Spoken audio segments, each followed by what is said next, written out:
இன்றே டவுன்லோட் செய்து உங்கள் ஃபேவரட் ஷோக்களை என்ஜாய் பண்ணுங்க. ஒண்ணு வேண்டாம் சாமி, போட்டுக்கோ. எதுக்கு? நாளை பின்ன எனக்கு ஹெல்ப் பண்ணு சொல்லி காட்டுறதுக்கா? எனக்கு வேணாம், நீங்களே வச்சுக்கோங்க. அந்த பழக்கம்லாம் எனக்கு இல்ல. எல்லாத்தையும் நீங்க பண்ணிட்டு அதுக்கப்புறம் நமக்குள்ள ஒண்ணும் இல்ல, வெறும் ஃப்ரெண்ட்ஷிப் தானே சொல்லுவீங்க. எனக்கு ஜர்க்கினும் வேண்டாம், ஒண்ணும் வேண்டாம், ஆளை விடுங்க. நான் எப்பவும் அப்படிதான் சொல்லுவேன். ஆனா இப்ப நீ என்ன நம்பி வந்திருக்க. உன்னை பத்திரமா கொண்டு போய் சேர்க்க வேண்டியது என்னோட பொறுப்பு. சனாமா வர உன்னை உயிர்னு சொல்லியிருக்காங்க. அவங்க உயிரை காப்பாத்தணும்ல, அவங்களுக்காக போட்டுக்கோ.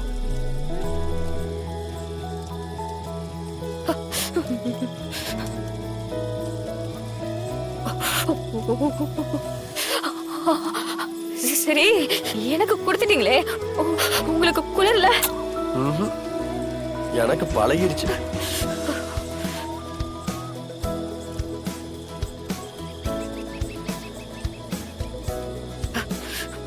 சிபி சார், இப்படி நம்ம எவ்வளவு நேரம் தான் உட்கார்ந்துட்டு இருக்கிறது?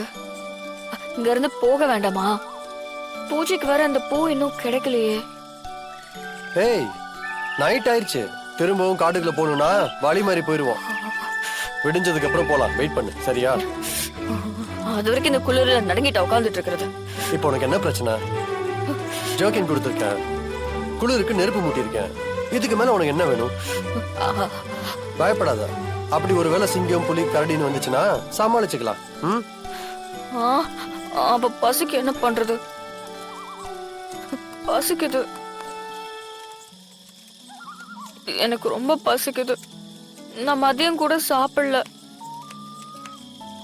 ஃபங்க்ஷன் முடிஞ்சதும் ரெசார்ட்டுக்கு போய் சாப்பிட்டுக்கலாம்னு இருந்தேன். என்னமோ நான் தான் உன காட்டுக்குள்ள கூட்டிட்டு வந்து புதகுலியில தள்ளி விட்ட மாதிரி பேசிட்டு இருக்க. நான் தனியா வரேன்னு தானே சொன்னேன். நீ தானே ஆசைப்பட்டு பின்னாடியே வந்த.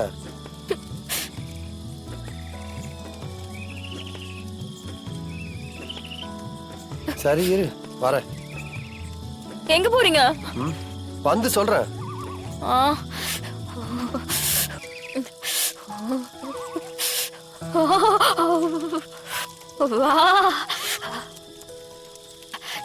என்னது இது?